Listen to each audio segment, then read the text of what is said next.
¿Querés saber qué hubiese pasado si Sonic nunca hubiese dado el salto al 3D? Quédate que te cuento todo sobre esto. Deja un comentario y aparecerás al final del próximo video.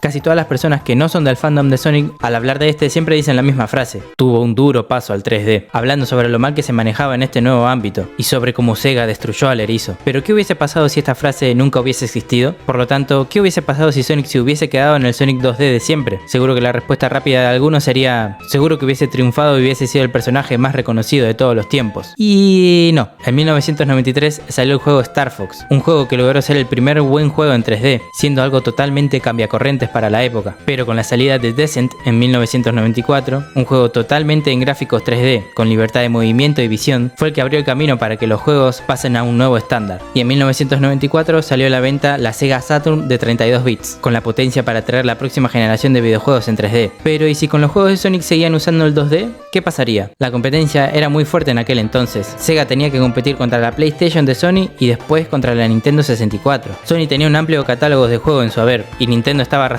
con juegos como Super Mario 64. Y la contestación de Sega a eso sería otro juego de Sonic en 2D, como si fuera la secuela de Sonic 3, nueva historia con el mismo formato. Digamos que sería como una especie de Sonic 4 pero bien hecho. Pero el estándar, la moda, lo nuevo, lo que hacía sentir a los jugadores como si estuvieran dentro del juego, era el 3D, con gráficos realistas para su época. Esto era lo que las personas querían en su tiempo. El 2D quedó completamente descartado. No podías esperar que tu juego venda si lo ibas a hacer en 2 dimensiones. Había que seguir la ola de las 3 dimensiones. Y con juegos como Super Mario 64, que soldaron las bases de los juegos en plataformas en 3D, no habría forma de competir, ya que Sonic se sentiría totalmente descontinuado y bruscamente atrasado y sin oportunidad de competir. A partir de acá podrían pasar dos cosas: o Sega intentaba sacar otro juego en 2D para, por ejemplo, la Sega Dreamcast, y era un completo fracaso, ya que otra vez Sonic no estaría a la altura de los estándares de aquel entonces, o Sonic saldría solo en consolas portátiles, lo cual justificaría el por qué sigue estando en 2D, ya que en aquel entonces que un juego siga en este formato para este tipo de consolas era algo normal. Quizás salir en la Game Boy Pocket, por ejemplo, y quedarse así, sacando juegos parecidos a los primeros Sonics cada año para las siguientes consolas portátiles que saldrían al mercado, y así generara algo de ingresos a Sega. Pero así Sonic quedaría en el total olvido y se convertiría en un juego de consolas portátil más. Sí, sé que Sonic Mania fue un éxito, es un muy lindo juego, pero fue un gran juego porque generó la nostalgia de cuando teníamos los primeros juegos de Sonic en 2D. Si Sonic nunca hubiese dado el salto a los 3D, Sonic Mania no hubiese tenido ese mismo efecto, no hubiese sido la celebración que fue en su día cuando salió, hubiese sido solo otro juego más de Sonic en 2D, un poco más pulido y eso, pero no generaría ese mismo efecto. Así que sí, el salto de Sonic al 3D fue necesario para evolucionar en lo que es hoy en día. Tuvo que aprender de sus errores para perfeccionarse con el pasar del tiempo, y así cada vez que Sega decida sacar un juego totalmente 2D como en su época, se vea como algo especial y único para venderte nostalgia. Pero decime, ¿qué pensás sobre esto? ¿Pensás que Sonic tuvo que haberse quedado en el 2D? Déjamelo en los comentarios. Y eso, si te gustó deja tu like. Y gracias a las personas que comentaron en el video anterior.